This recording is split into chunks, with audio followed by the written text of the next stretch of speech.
할렐루야. 8월도 주 안에서 평안하시기를 축원합니다. 우리 옆에 계신 분들과 인사하겠습니다. 8월도 승리하세요. 인사할까요? 8월도 승리하세요.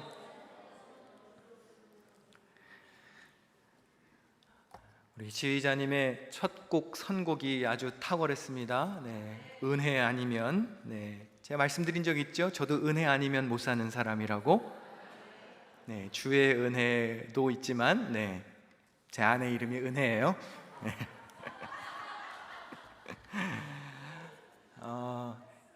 일부 예배와 또 2부 예배 이렇게 기도하시는 분들 순서를 바꿨습니다. 권사님들이 2부 예배 가시고 또 장로님들 1부 예배로 가셨는데, 물어보시는 분들이 많아서 답합니다. 별 의도 없습니다, 여러분. 일부 예배도 장로님들 기도하시는 거 들으면 좋잖아요. 일부 예배 오시는 분들, 그렇죠? 그리고 권사님들도 2부 예배 서 봐야죠. 고성민 목사도 일부 예배 설교해요, 안 해요? 해요. 별 의도 없어요. 그리고 예전에도 이렇게 한 적 있습니다. 기억이 안 나시는지 모르겠지만 2019년도 하반기에 한 적이 있어요. 유튜브 가시면 영상도 있으니까 그렇게 이해해 주시면 좋겠습니다. 지난 주간 우리 교역자 가족 수양회를 잘 다녀왔습니다. 18명이 안전하고 무탈하게 지내다가 왔는데요, 관심 가져주시고 또 여러 가지로 찬조해 주신 분들께 진심으로 감사드립니다. 너무 재밌었습니다. 솔직히 이제 이런 거를 맡으면 사실 책임자는 부담스럽거든요. 왜냐면 이제 여러 사람이 가다 보니까 안전해야 하고 또 오고 가는 거 이렇게 신경 쓸 일이 많은데, 그런 거 신경 쓰지 않고 너무 재미있게 잘 놀다가 왔습니다. 또 은혜로운 시간도 가졌고 유익한 시간도 가졌습니다. 얼마나 많이 먹고 웃었는지 지금도 배가 부르고 지금도 기분이 좋습니다. 그래서 나중에 우리 교역자들이 재주가 많으시더라고요. 그래서 요번에 했던 프로그램 그대로 이렇게 소그룹별로 다 좀 모시고 갔으면 좋겠다는 생각이 들어요. 그래서 아무튼 이렇게 관심 가져주시고 기도해 주셔서 너무 감사드립니다. 8월 한 달 동안 제가 조금 주일에 분주합니다. 이렇게 영어 예배 찬양도 한 달만 이렇게 맡게 되었는데요, 오늘은 또 영어 예배 설교까지 해야 돼요. 그래서 오늘은 1부, 2부 설교하고 영어 예배 설교하고 찬양까지, 또 오후에 신방도 가야 되고, 혹시 저를 보셔야 할 일이 있으면 영어 예배 후에 찾아와 주시면 감사하겠습니다. 영어 예배는 좀 복장이 자유로워요. 그래서 제가 청바지에 티셔츠 입고 돌아다닐 수도 있으니까 웬 청년이 왔다 갔다 하나 그렇게 생각하지 마시고, 목사님 또 어디 놀러 가나 이렇게 보지 마시고, 궁금하면 영어 예배 오세요.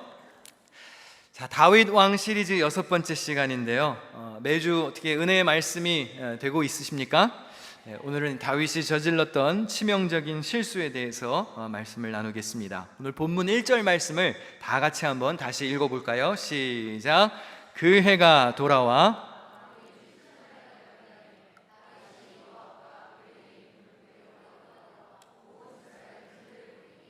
그들이 암몬 자손을 멸하고 에워쌌고 다윗은 예루살렘에 그대로 있더라. 이스라엘이 암몬과 전쟁 중이었습니다. 그런데 낯선 일이 벌어집니다. 다윗이 전쟁터에 있지 않고 집에서 놀고 있습니다. 다윗은 지금까지 싸움에 불참했던 적이 없습니다. 몇 주 전에 사무엘하 8장을 다룰 때 승승장구했던 다윗의 모습을 기억하십니까? 블레셋, 모압, 소바, 아람, 하맛, 에돔 이런 나라들과 다윗이 싸워서 이겼습니다. 그는 언제나 전투의 최전방에서 자기 군사들을 이끌었고 승리를 거머쥐었던 용사였습니다. 그런데 이날은 다윗이 왕궁에서 낮잠을 자고 쉬고 있었습니다. 성경의 저자가 말해주고 싶은 것이 있는 거죠. 죄는 맡겨진 사명의 책임감을 잃을 때 틈타는 겁니다. 다시 말해, 정신줄 조금 놓았을 때, 조금 나사가 풀릴 때, 그때 죄가 틈타는 거예요. 다윗은 옥상을 거닐다가 여인이 목욕하는 장면을 보았습니다. 성경은 그 여인이 심히 아름다웠다고 했습니다. 물론 아름다웠겠죠. 유혹되기에 최고로 적절한 상황 아닙니까? 일의 책임에서 멀어져 있습니다. 게으름 부리고 있고요, 절대적인 힘이 있습니다. 그리고 눈앞에 벌거벗은 여인이 있습니다. 왜 안 아름다웠겠습니까? 다윗이 전령을 보내서 그 여인에 대해서 알아보라고 지시했습니다. 왜 이러는 걸까요? 아무리 왕이지만 그건 아니죠. 살다가 보면 실수로 못 볼 걸 볼 수도 있어요. 그렇죠? 그리고 지나가는 사람 보고 저 사람 참 아름답다, 매력적이다라고 생각할 수 있습니다. 그건 자연스러운 것이죠. 그런데 이건 문제예요.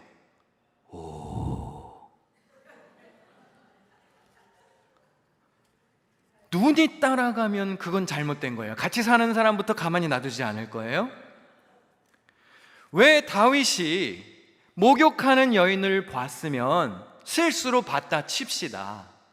눈을 가렸어야죠. 시선을 돌리고 발길을 돌리고 왕궁 옥상에서 내려왔어야죠. 여러분, 어떤 유혹은 그냥 피해야 합니다. 이길 수 없는 게 있어요. 특히 성적 유혹은 그냥 발길을 돌리는 게 정답이에요.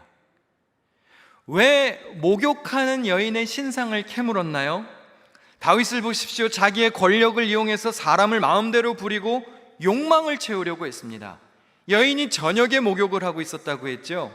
성서를 해석하는 학자들의 말에 의하면 이 여인의 목욕은 그냥 일반적인 목욕이 아니었습니다. 제의적인 부정으로부터 정결하게 되는 의식이었어요.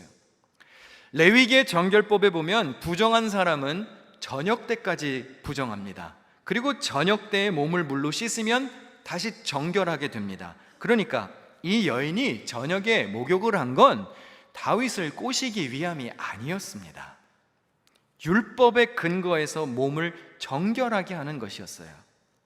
그런데 다윗의 눈에는 정결 의식을 행하는 하나님의 백성이 보이지 않고 욕망의 눈으로 바라본 여인이 눈앞에 있었습니다.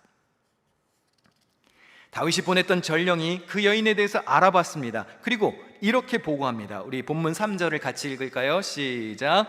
그는 엘리암의 딸이요 햇사람 우리아의 아내 바세바가 아닙니까? 여러분, 다윗이 이 전령, 이름도 없는 이 전령의 보고를 듣는 순간 거기서 멈췄어야 돼요. 왜 그렇죠? 1번, 이 여인은 이미 결혼했어요. 당시 율법에 의하면 이건 사형입니다. 레위기 20장 10절에 보니까 남자가 다른 남자의 아내, 곧 자기의 이웃집 아내와 간통하면 간음한 두 남녀는 함께 반드시 사형에 처해야 했습니다. 두 번째, 이 사건에서 문제가 되는 게 또 있습니다. 여인을 알아보고 왔던 다윗의 부하가 어떻게 보고했나요? 그녀가 누구라고 답합니까? 우리아의 아내 바세바라고 보고합니다. 여러분이 가지신 성경이 아마 대부분 개역개정 성경일 겁니다. 거기에 뭐라고 나와 있나요? 우리아라고 나와 있을 거예요. 그런데 정확한 원문의 발음은 우리야예요. 야. 그래서 새번역 성경도 이렇게 번역했습니다. 그 여인은 엘리암의 딸로서 햇사람 우리야의 아내 바세바라고 하였다. 여러분, 이름 뒤에 야가 붙으면 누구의 이름과 관련된 이름인가요? 하나님의 이름이죠. 엘리야, 무슨 뜻입니까? 야훼는 엘로힘, 나의 하나님. 우리야, 그는 햇사람입니다. 이방인이었습니다. 그런데 이름이 굉장히 비범합니다. 무슨 뜻일까요? 우리야, 여호와의 불꽃이라는 뜻이에요. 개종자로 보이는 외국인 군사가 굉장히 거룩한 이름을 가졌습니다. 다윗은 바세바의 남편 이름을 듣는 순간 그 자리에 납작 엎드렸어야 돼요. 왜죠? 그는 여호와의 불꽃이었어요. 접근하면 어떻게 돼요? 타는 거예요. 어찌해서 다윗은 이것이 하나님의 경고라는 것을 감지하지 못했을까요? 이건 옐로우 카드였습니다. 우리야의 이름을 듣는 순간 다윗의 귀에 이런 목소리가 들렸어야 합니다. David, stop right there. 너 거기서 멈추거라. 이 제한선을 넘어가면 여호와의 심판의 불을 퍼부을 것이다 라는 경고의 메시지가 들렸어야 합니다. 그러나 다윗이 깨닫지 못합니다. 이미 욕망이 이성을 지배해버렸습니다. 여러분, 육체적 욕구 앞에 우리의 생각이 얼마나 나약합니까? 지금 조금 있으면 배고플 시간이죠. 배고프면 앞뒤분간 못하는 사람들 많습니다. 육체적 욕구 앞에 이성과 인격은 아무 소용이 없어지는 사람들 많이 봤어요. 그냥 배고프면 앞뒤 안 가려요. 그런데 다윗도 마찬가지였습니다. 욕망이 앞서가니까 우리야의 이름을 통해서 여호와의 이름이 선언되었는데도 천지분간이 안 되는 거예요. 그는 멈추지 않습니다. 본문 4절을 같이 읽어보실까요? 시작. 다윗이 전령을 보내어 그 여자를 자기에게로 데려오게 하고 그 여자가 그 부정함을 깨끗하게 하였으므로 더불어 동침하매. 자, 여기 보시면 다윗이 밧세바를 자기에게로 데려오게 했다 그랬죠? 이 데려오게 하다를 원문으로 보면요, 훔치다라는 뜻이에요. 자기 권력으로 다른 사람의 아내를 훔쳐왔어요. 그리고 그녀와 동침했고 밧세바가 임신했습니다. 다윗의 입장이 조금 난처해졌습니다. 어떻게 해야 할까요? 그는 잘못을 인정하고 뉘우치기 전에 머리를 씁니다. 시나리오를 짭니다. 아닌 척 하려고. 그래서 전쟁터에 나가 있었던 밧세바의 남편 우리아를 불러왔습니다. 그리고 갑자기 그에게 이러한 포상 휴가를 줍니다. 사무엘하 11장 8절에 우리아에게 이르되 내 집으로 내려가서 발을 씻으라. 이 발을 씻다라는 말이 진짜 가서 뭐 세족식 하라는 뜻이 아니라요, 성경에서 이 발은 사람의 성기를 이렇게 돌려서 완곡하게 표현할 때 발이라는 표현을 많이 씁니다. 그러니까 무슨 뜻이죠? 가서 아내와 잠자리를 가지라는 뜻이에요. 아니, 왜 한 나라의 왕이 한낱 군사의 잠자리까지 배려해 줍니까? 자기 죄를 덮으려는 속셈이죠. 마치 우리아로 인해서 밧세바가 임신한 것인 것처럼 꾸미려고 하고 있습니다. 잔머리 굴리는 거 보세요. 여러분 잘 들으십시오. 죄인은 늘 이렇게 애를 많이 씁니다. 죄인은 항상 애를 많이 써야 돼요. 왜 그렇죠? 머리를 굴려야 하고 말을 맞춰야 하고 또 이 일을 수습해야 하고 꼬인 상황을 풀어야 하거든요. 여러분, 의롭게 되는 간단한 방법을 알려드릴까요? 의롭게 되려면 머리를 쓰지 말고 무릎을 써야 돼요. 의롭게 되려면 말을 많이 할 필요가 없고요, 침묵하고 회개하면 됩니다. 엎어진 일이 자꾸 꼬이지요. 자꾸 머리를 써야 하죠. 해야 할 말이 늘어나죠. 덮어야 하죠. 그럼 뭔가 잘못되고 있다는 뜻이에요. 무릎을 쓰셔야 합니다. 다윗이 우리아에게 집에 가라고 그랬어요. 가서 아내와 잠자리를 가져라. 근데 좀 당황스러운 일이 벌어집니다. 사무엘하 11장 11절을 다 같이 읽겠습니다. 시작. 언약궤와 이스라엘과 유다가 야영 중에 있고 내 주 요압과 내 왕의 부하들이 바깥 들에 진치고 있거늘 내가 어찌 내 집으로 가서 먹고 마시고 내 처와 같이 자리이까. 집에 안 가는 거예요. 멋있는 군인 아닙니까? 전우들이 지금 전쟁터에서 싸우고 있는데 내가 어떻게 한가롭게 휴가를 즐깁니까? 한낱 병사가 왕의 제안을 거절했어요. 이거 어쩌면 목숨 걸어야 되는 거절이에요. 근데 정말 명예로운 군인이죠. 이쯤 됐으면 다윗도 좀 무릎 꿇고 회개하면 좋잖아요. 근데 어떻게 할까요? 한 발짝 더 나갑니다. 이제 안 되니까 술을 먹여요. 야, 일로 와. 그리고 술에 취하게 만듭니다. 그리고 그를 집으로 보내려고 하는데요, 여러분, 하나님 마음에 합한 사람이라고 칭찬 들었던 다윗의 비열해지는 모습을 보십시오. 죄는 이렇게 사람을 치졸하게 만들어요. 상황을 자꾸 꼬이게 만듭니다. 순간의 유혹입니다. 여러분, 지금 바로 이 순간까지 거룩했을지라도 한순간의 유혹에 사람이 이렇게 비참해지는 겁니다. 우리아가 술 취했습니다. 집에 갔겠죠? 안 갔어요. 술 취해도 그는 집에 가지 않았습니다. 그런 말 들어보셨나요? 드렁큰 충신이라고?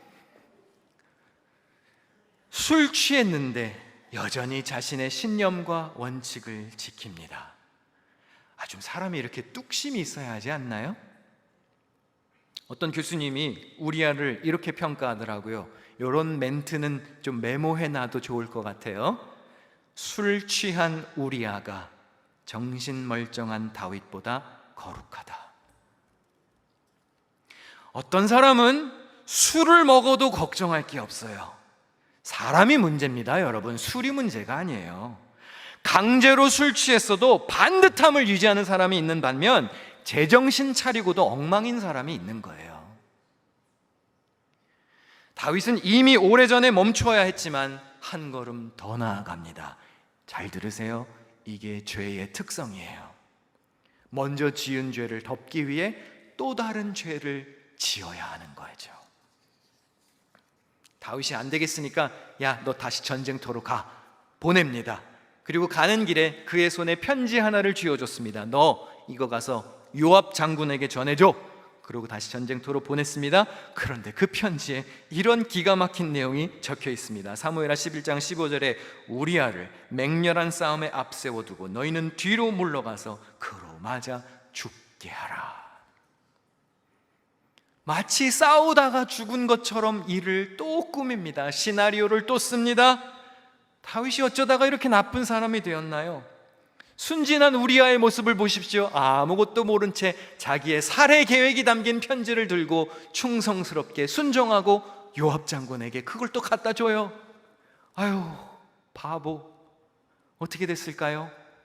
몇 사람 희생되었고 우리아도 죽었습니다. 다윗의 모습을 보십시오. 한때 하나님 마음에 합한 왕, 하나님의 영에 감동된 사람, 매사에 하나님의 뜻을 물었던 다윗 왕이 이제 사람 목숨 하나 제끼는 것 아무 상관이 없어졌습니다. 과거에 자기를 죽이려고 했던 사울 왕과 무엇이 다른가요? 게다가 다윗이 요압 장군에게 이런 말까지 남겼습니다. 사무엘하 11장 25절에 이 일로 걱정하지 말라. 칼은 이 사람이나 저 사람이나 삼키느니라. 이 일로 걱정하지 말라를 히브리어 원문으로 보면 이렇게 돼 있어요. 너희의 눈에 이것을 악하게 생각하지 말라는 거예요. 아니, 우리아를 죽게 해놓고 죄책감 느끼지 말라는 거예요. 어차피 전쟁하면 이 사람도 죽고 저 사람도 죽으니까 괜찮다는 것이죠. 다윗이 언제부터 이렇게 생명까지 쥐고 흔드는 신적 권세를 가진 통치자가 되어 있나요? 밧세바를 마음대로 취하고 그의 남편 우리아를 죽인 행위가 정말로 악하지 않았을까요? 하나님 보시기에는 이랬습니다. 사무엘하 11장 27절에 다윗이 행한 그 일이 여호와 보시기에 악하였더라. 다윗의 눈에는 악하지 않았을지 모릅니다. 요압의 눈에는 악하지 않았을지 모릅니다. 그러나 하나님 보시기에는 안 되는 일이었어요. 한번 여쭙겠습니다. 사람이 생각하는 게 중요한가요? 하나님의 의중이 중요한가요? 사람이 아무리 괜찮다고 그래도 하나님이 안 된다 그러면 안 되는 것 아닌가요? 근데 우리가 신앙생활 하다가 얼마나 많이 타협합니까? 아유, 괜찮아. 그 괜찮아가 문제예요. 아이, 괜찮아.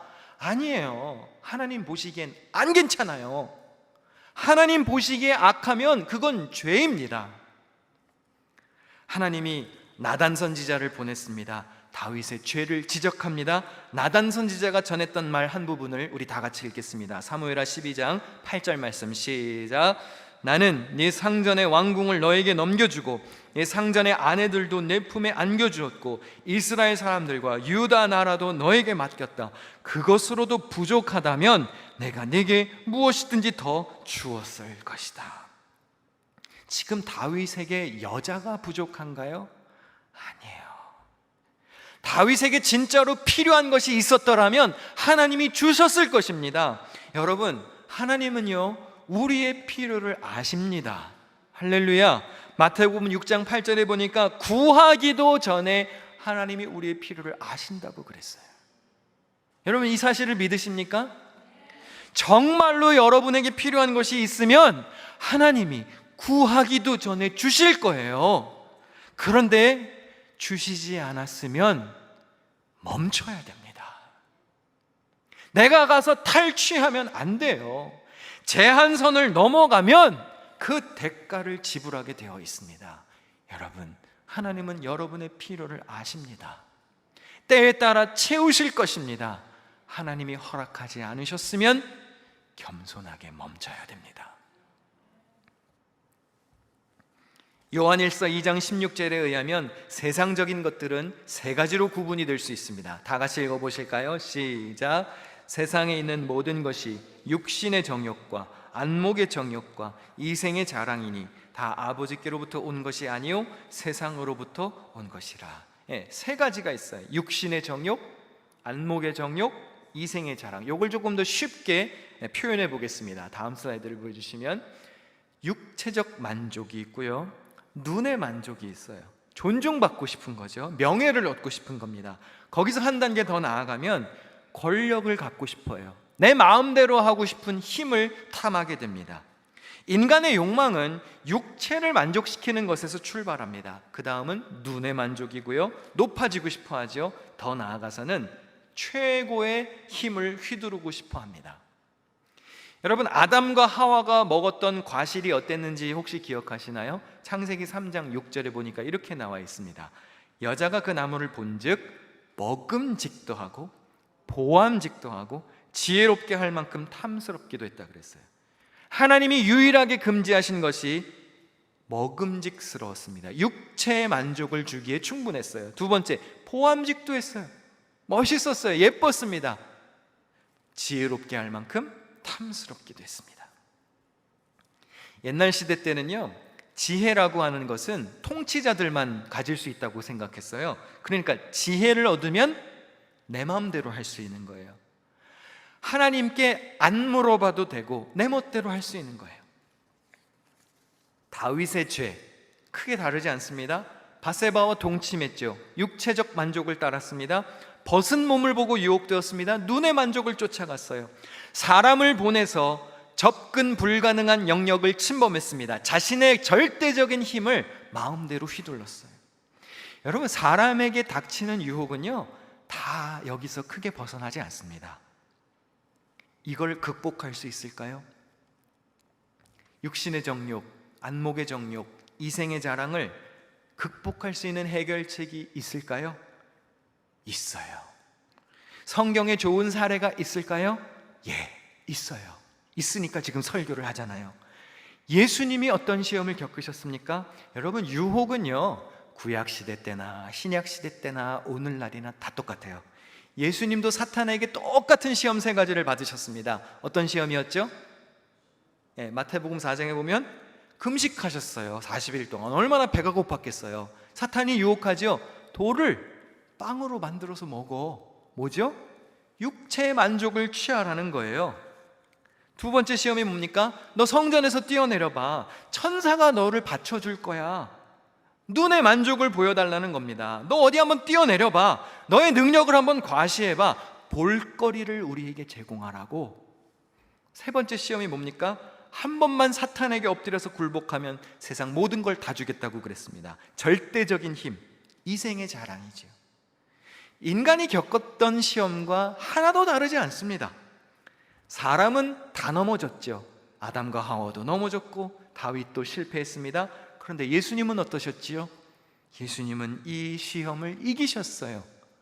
그럼 예수님은 뭐가 달랐습니까? 예수님이 사탄의 유혹을 거절하실 때마다 똑같이 3번 다 쓰신 표현이 있습니다. 마태복음 4장 4절, 7절, 10절에 이렇게 기록합니다. 기록되었으되. 기록되었으되. 성경에 이렇게 기록되었으되 사람이 떡으로만 사는 것이 아니요 하나님의 입에서 나오는 모든 말씀으로 사는 것이라. 기록되었으되 주 너의 하나님을 시험하지 말라. 기록되었으되 주 너의 하나님께 경배하고 다만 그를 섬겨라. 사탄아 물러가라 그러셨어요.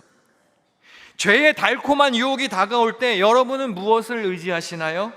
예수님은 어떻게 이기셨죠? 기록되었으되 말씀으로 승리하셨어요. 사탄이 공격할 때마다 예수님이 쓰셨던 무기는 주님의 말씀입니다. 여러분, 제가 간곡히 부탁합니다. 하나님의 말씀으로 내 속을 채워야 해요. 사람의 말이 지배하면 안 됩니다. 여러분, 그것 외에는 유혹을 이길 수 있는 무기가 없어요.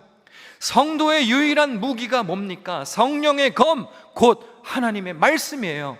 우리가 휘두를 수 있는 유일한 무기인데 성경을 읽지 않아요. 말씀을 배우지 않습니다. 하나님의 말씀을 듣는 자리를 가까이 하지 않습니다. 그러면 죄송하지만 유혹 앞에 무너지는 거예요.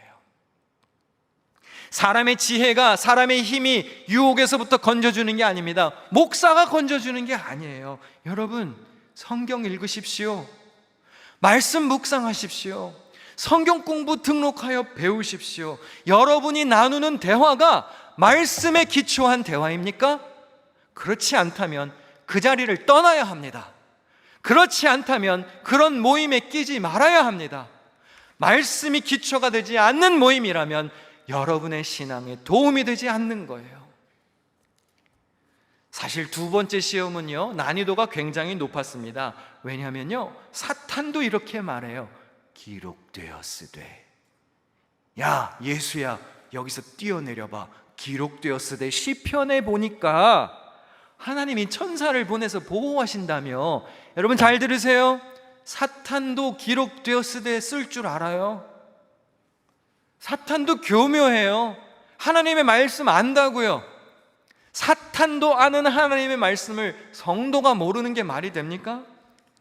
너 여기서 뛰어내려봐. 너 하나님의 아들이잖아. 우리에게 보여줘봐. 천사를 보내주신다고 그랬어. 여러분, 유혹이 올 때는요, 내가 진짜 사탄이다 이렇게 오지 않아요. 그건 하수야, 하수. 그건 사탄 중에서도 하수. 진짜 유혹은 어떻게 오는지 아십니까?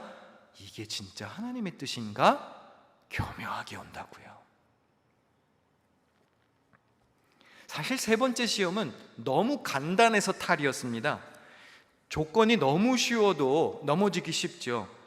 경배 한 번만 하면, 사탄에게 무릎 한 번만 꿇으면, 한 번만 내 양심을 버리고 신앙을 버리면, 다시 말해서 한 번만 죄와 타협하면 화려한 인생을 살 수 있습니다.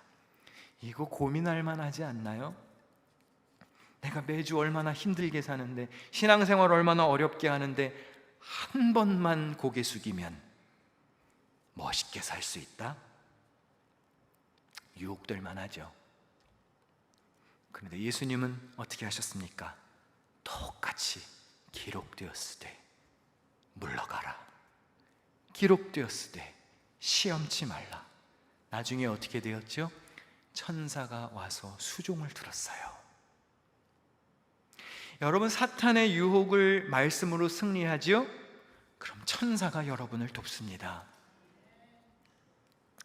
기둥성경신학원 PBA 여름학기가 끝났습니다. 열심히 참석하라고 권면했고 진짜 많은 분들이 수강하셨습니다. 다음 수업은 언제 하냐고 벌써부터 묻는 분들이 계시고요. 진작에 배웠어야 했다고, 깨닫고 나니까 너무 새롭다고, 야, 삶이 진짜 이렇게 변하는 것이군요, 간증하시는 분들도 있었습니다. 제가요, 바쁜 시간 쪼개서 참석하시는 분들 보니까 마음이 짠할 때도 있었어요. 야, 새벽부터 일어나셔서 일하셨을 텐데 이렇게 피곤하게 저녁에 와서 말씀 들으시고, 물론 또 어떨 때는 조는 분들도 계셨지만 오죽 피곤하셨으면 그러셨을까. 그런데 여러분, 그런 마음이 들 수도 있지 않을까요?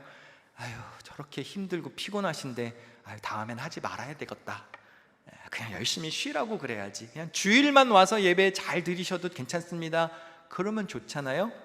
근데 이 목사가 그렇게 할 사람으로 보이세요? 목사가 말씀 가르쳐야 목사잖아요. 목사가 말씀을 전하고 가르쳐야 목사죠. 저도 시험이에요. 야, 이렇게 힘든데 대충 그냥 사시라고 그러자. 그럼 저도 직무유기예요. 저도 나태해지는 거예요. 성도들을 병들게 하는 거예요. 아니요, 그럴 수 없어요. 다음번에는 더 많이 개설해야지 수업을. 다음번에는 어떤 걸 가르칠까? 이런 마음으로 벌써 준비하고 있다고요. 여러분, 다음번에는 야간 수업이라도 열게요. 여러분이 편하신 시간을 알려주세요. 주일, 수요일, 아침, 저녁, 토요일, 이것으로도 부족한가요? 여러분이 참석하실 수 있는 시간을 알려주세요. 수업을 개설할게요. 말씀 배우세요. 우리 왜 신앙생활 합니까? 놀고 먹기 위해서 하는 것 아니지 않습니까? 신앙생활의 기본이 예배와 말씀이 되어야지요. 어려움 당할 때 여러분을 건져주는 게 놀고 먹는 게 아니잖아요. 주님의 말씀입니다.